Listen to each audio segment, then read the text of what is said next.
You want me to retire over this? The insurance? It's not just the insurance. That's the straw that broke the camel's back. So this is about my condition. Look! You see? See? I'm better. Howard, I'm fine. This is not what fine looks like. Hey guys, Kiwi here. In this video, I'll be breaking down and analyzing the newest episode of Better Call Saul, Season 3, Episode 9, Fall. This episode was overwhelming with bombshells throughout, and with that being said, warning of spoilers, and let's jump right into this. So Jimmy gives one of his old clients a visit, an elderly woman by the name of Irene. So Jimmy ends up bringing up the Sandpiper case with her as he wants to know if she's gotten a settlement yet, but she denies any such thing and tries explaining to Jimmy that it's all still years away. Jimmy looks at the papers that she's been given and is shocked that she hasn't taken the money yet. She tells Jimmy that this Irene girl from Davison, Maine is taking care of it, but Jimmy obviously wants the settlement to pay out so he can get his cut of the bonus. Their discussion gets cut short when a bunch of her friends arrive at the door to take her out to yoga or something, and they all greet Jimmy as well. They invite him with them, but he takes a rain check and leaves to do the math of all the settlement money that she's been kept from. Meanwhile, Mike's shown waiting at a business to get hired at a fake job in order to embezzle his dirty money left over from his truck heist last season. As we see Lydia again, she explains how it'll all go down, and I really enjoyed the back and forth between them. They finally agree on terms as Mike finally feels satisfied enough to have a peace of mind about all of this. As we start out the meeting with Hector and Gus, Hector is shown to be flicking his Zippo lighter as they wait for a phone call. As Hector answers, or rather Nacho, he gets told that Eladio has decided to only use Gus's methods from now on. Hector smashes the phone to pieces out of rage, so I guess our original predictions of it being a phone was correct. Hector immediately has an attack due to getting all worked up, and he goes to take a pill. Now, Nacho switched the pills last episode, so the ones on Hector shouldn't have any effect. That being said, Hector's attack actually calms down, and Hector regains his composure enough to say fuck you to Bolsa, Eladio, and Gus himself. Alla, con Eladio, con Bolsa y contigo.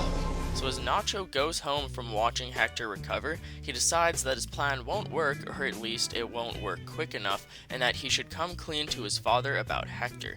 Nacho explains to him that Hector is going to come by his shop soon and run it for a little while, but once his dad hears that the bad man is a Salamanca, he knows what Nacho is involved with. I assume that Nacho used to work for them and his dad knew, and then he told Nacho to stop, and he did, but you know, that whole thing with doing stuff behind your parents' back, so this is kind of just a huge disappointing moment for Nacho's father as he realizes that Nacho is still working for the Salamancas. Nacho tries begging him to promise to not do anything stupid like calling the cops, but all his dad has to say is get out of my house. Next, we get the sneak peek that we've discussed previously on the channel, including Howard and Chuck's meeting with their insurance company Santa Rosa.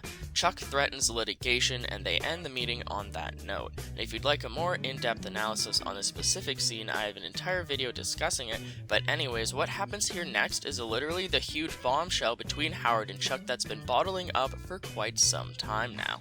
What are you talking about, Howard? What I'm saying is, maybe it's time to hang up your spurs.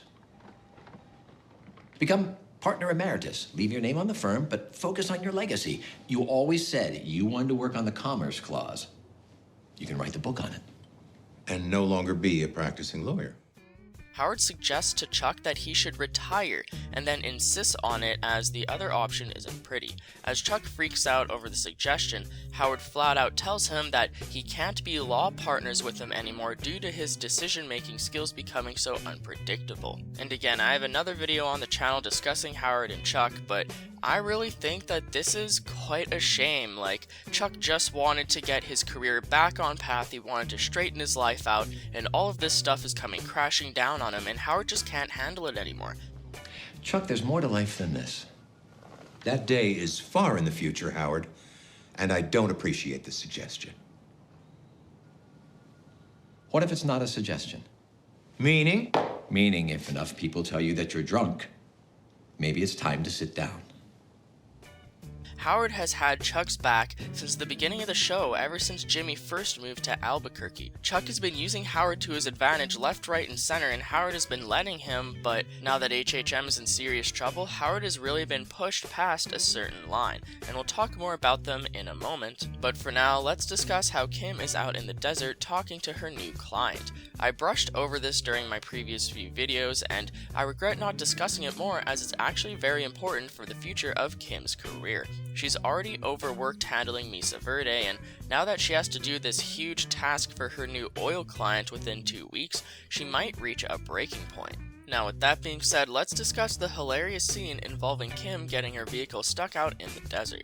She first gets her car stuck while trying to leave the oil site right after her client drives away, and she ends up having to shove a board under her wheels so that she can push her car out.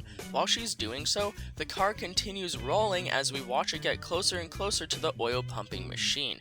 Kim sprints like crazy back to her car and actually hops into it and stops it in time. This was an incredibly close call, and I honestly thought that her car was going to crash into everything, which would have been catastrophic. So, as Jimmy waits for Howard in the underground parking lot of HHM, he confronts him on the Sandpiper case. Jimmy explains why Howard should pay out the settlements, but Howard is in no mood to deal with him and completely calls him out. Howard calls him pathetic and says that he just wants a big payout. Howard even flashes cash in front of Jimmy, taunting him with a handout, and although Jimmy doesn't take it, you can tell that he definitely considered it. Jimmy begs Howard to pay out the settlements, but as Howard steps into the elevator, he tells Jimmy that he'll get his money, but that he just has to wait for it. So later on, Howard gets an envelope from Chuck, and he assumes that it's Chuck's retirement. Turns out to not be the case though, as Chuck is actually wanting to sue HHM instead. Are you kidding me? God damn it, Chuck. So Howard pays Chuck a visit, to which he explains that if Howard wants him to leave the firm, that he'll have to pay him his share. Chuck's total payout is around $8 million, and they both know that the firm doesn't currently have that kind of money, meaning that it would bankrupt them. Chuck would rather tear down the entire company than have Howard kick him out. Chuck tells him that if he doesn't like having him as a law partner, just wait until he has him as an enemy. So great, Chuck and Howard are officially enemies now, and it's not like Howard wants any of this, it's just Chuck trying to stay noble to his reputation, as he's too stubborn to let go of his ego as an amazing lawyer. Anyways, since Jimmy couldn't convince Howard to do what he wanted, he decides to take matters into his own hands. This brings us to Jimmy mall walking, as he intentionally went up there to bump into Irene, and he plays it off as being a coincidence again and lies about being a huge regular mall walker. He's just using the end goal of his elder clients to get their own settlement checks as justification for immorally lying to them and manipulating them. Now, when they brought Irene back into the show, I was just reminded how Jimmy has definitely been respectful to them in the past, and I thought that it was going to be great to bring back the vibes of the earlier seasons, as we have Jimmy continuing to deal with the elderly.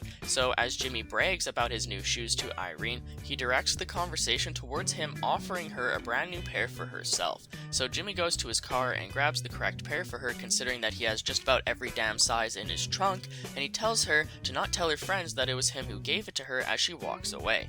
Next, we get a montage of Jimmy speaking to Irene's friends about the Sandpiper case along with the settlement money. As Jimmy turns them all against Irene, the next scene shows them completely ignoring her as they walk through the mall. Next, we can see Jimmy tampering with ping pong balls for a game of bingo as he sabotages Irene to get a bingo the second she starts playing.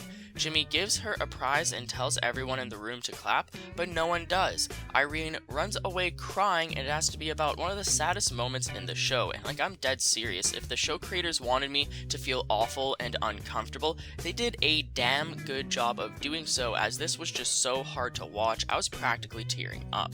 On a brighter note though, when he calls N31 and gives a line about it being the amount of times a woman named Nancy told him to take a hike, it really made me laugh, well, briefly, as it's a very Saul Goodman type thing to say. So anyways, as Jimmy runs after Irene to comfort her, he pretends to put two and two together and explains to her exactly why her friends are mad at her, along with what she has to do in order to make them feel better. If you want a more in-depth discussion on this particular situation involving Irene, feel free to check out my other video for episode 309 on the channel, where I talk about how the evolution of Saul Goodman is killing Jimmy McGill. So anyways, as Jimmy gets back to his office to celebrate with Kim about the good news. She completely ignores him as she rushes herself out of the door in order to get to that presentation that she's been preparing for the oil client all episode. Jimmy tells her to stop and smell the roses, but she's so incredibly rushed and stressed that she doesn't even listen to Jimmy, leaving him to take a shot with Francesca instead.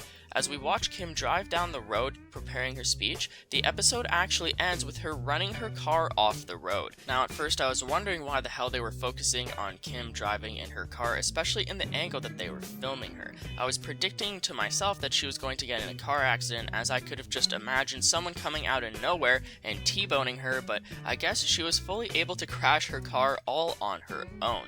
So Kim is just completely overwhelmed at this point. She's taken on too many clients, has too much work, and now she's crashed her damn car on the way to one of her most important presentations, and all of her papers are flying around in the wind, and although she's okay enough to stand, she's obviously quite injured and I believe has a broken arm. Now for a moment, I just wanted to discuss how they filmed this along with why I enjoyed it so much. So if you remember back to one of the earlier episodes, either 306 or 307, Kim goes to have a short nap in her car. Right as she sets her alarm and leans her head back to nod off, the camera jumps at the same time to really show how jarring it feels to wake up after an hour-long nap when you're still tired.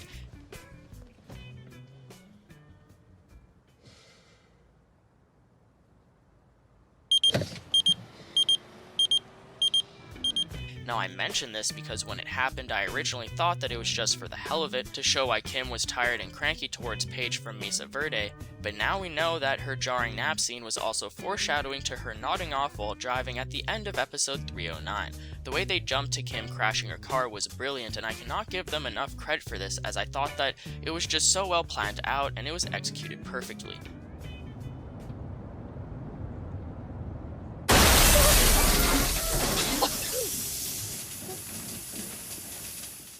If you'd like to hear more of my predictions on Kim, or any characters for that matter, feel free to check out my sneak peek promo breakdowns on the channel. So this episode has been the major fall of about every character in the show. Jimmy stooped to a new low, making an old woman cry. Chuck and Howard's relationship got thrown out the window as HHM is practically doomed no matter what way you look at it, and Nacho considers himself screwed because his plan didn't work. Let me know what you guys think down in the comments section below, but that's pretty much it for this video though guys. I'd appreciate a like on the video if you've enjoyed anything I've said today, or even subscribe for more Better Call Saul and Breaking Bad content in the near future. I thank you all so much for watching, and until next time, I'll talk to you guys later. Peace out.